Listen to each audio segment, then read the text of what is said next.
Você já ouviu falar na unicidade de mestre e discípulo? Esse conceito é essencial no budismo e pode transformar a forma como enxergamos a nossa jornada espiritual.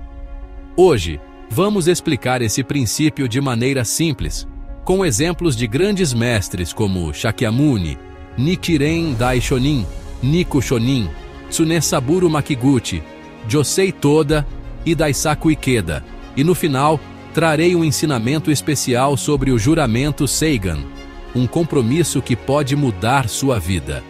Seja muito bem-vindo ao canal Budismo, uma filosofia humanista. Aqui, exploramos os ensinamentos profundos do budismo de forma clara e inspiradora. Se você busca sabedoria para transformar sua vida, já se inscreva, curta este vídeo e ative o sininho para não perder nada.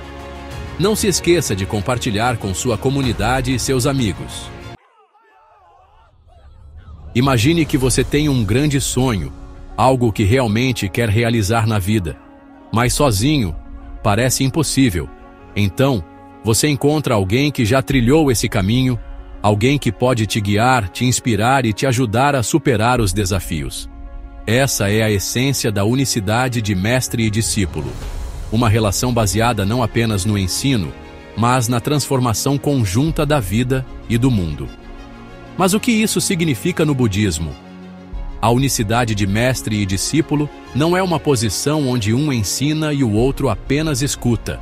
É uma relação em que ambos unidos à mesma missão de propagar a verdade e transformar o sofrimento em felicidade. O mestre não está acima do discípulo, e o discípulo não é um mero seguidor. Eles são iguais em propósito, unidos por uma luta comum. Outro aspecto importante é que o mestre não quer adoração, mas transformação. Shakyamuni, o fundador do budismo, disse aos seus discípulos: sejam sua própria luz. Busquem a verdade dentro de si mesmos, não em outra pessoa. Isso significa que o verdadeiro mestre não deseja seguidores cegos, mas pessoas que assumem sua própria iluminação. No Sutra de Lótus, o ensinamento supremo de Shakyamuni, ele revela que todos os seres humanos têm o potencial de se tornarem Budas, ou seja, alcançarem um estado de felicidade e sabedoria absolutas.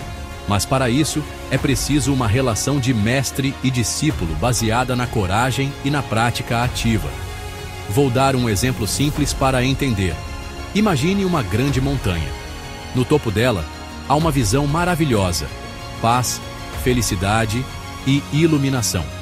O mestre é aquele que já percorreu esse caminho e agora ensina o discípulo a escalar.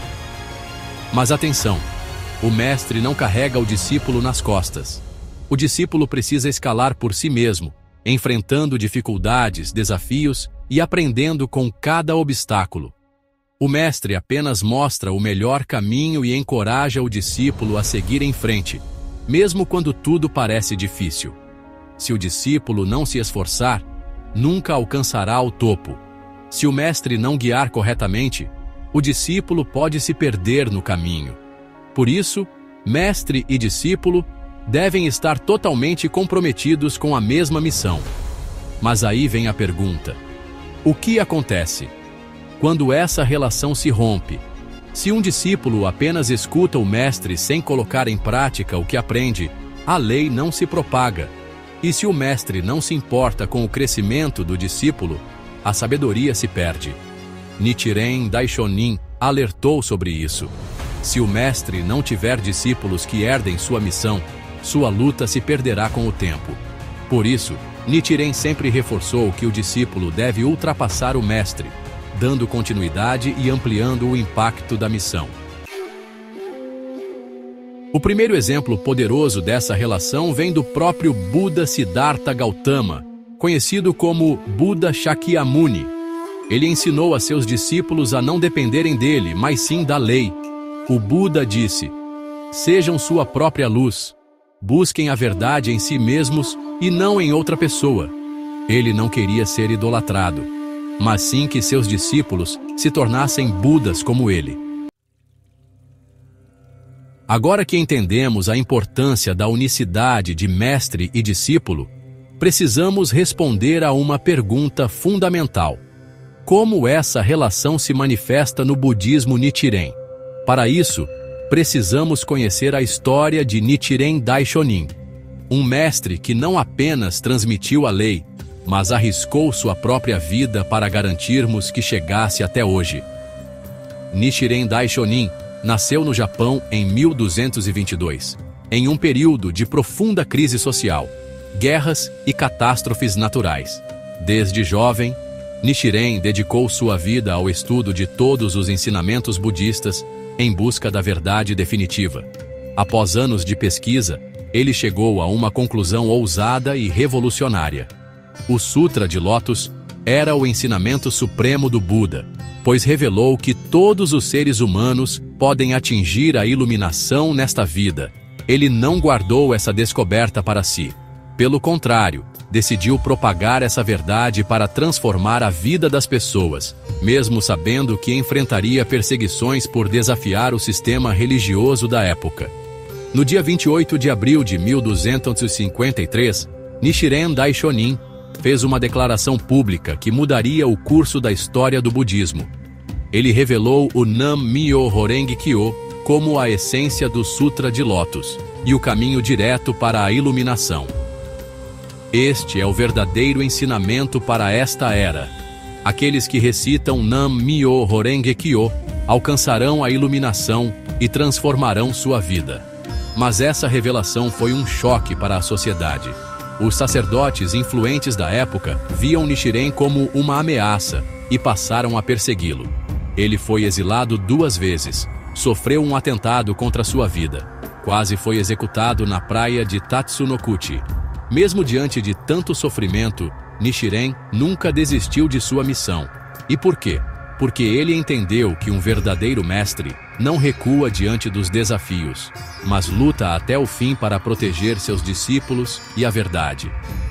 Se o mestre recua diante das dificuldades, como os discípulos poderão se fortalecer?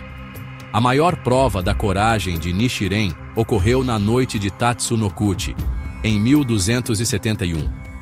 Após ser preso injustamente, ele foi levado para um local afastado onde seria decapitado. Naquele momento, qualquer pessoa comum sentiria medo e imploraria por sua vida. Mas Nichiren se manteve firme, inabalável. Ele declarou com orgulho: "Se minha morte puder abrir o caminho para a felicidade de todas as pessoas, então que venham." Foi nesse momento que um milagre aconteceu. Uma bola de luz cruzou o céu, assustando os soldados, que desistiram da execução. Nichiren sobreviveu e pouco tempo depois foi exilado na ilha de Sado, onde escreveu cartas e tratados fundamentais para a prática do budismo Nichiren. Esse episódio se tornou um marco da unicidade de mestre e discípulo, porque mostrou que um verdadeiro mestre enfrenta qualquer adversidade para cumprir sua missão. Depois de anos de luta, Nichiren Daishonin faleceu em 1282. Mas sua missão não terminou ali. Seu discípulo mais fiel, Nico Shonin, assumiu a responsabilidade de proteger e transmitir os ensinamentos de seu mestre. Se um mestre não tiver discípulos que herdem sua missão, seus ensinamentos se perderão no tempo. Nico entendeu isso profundamente. Ele rompeu com aqueles que tentaram distorcer os ensinamentos de Nichiren e dedicou sua vida para garantir que a lei fosse transmitida corretamente às gerações futuras.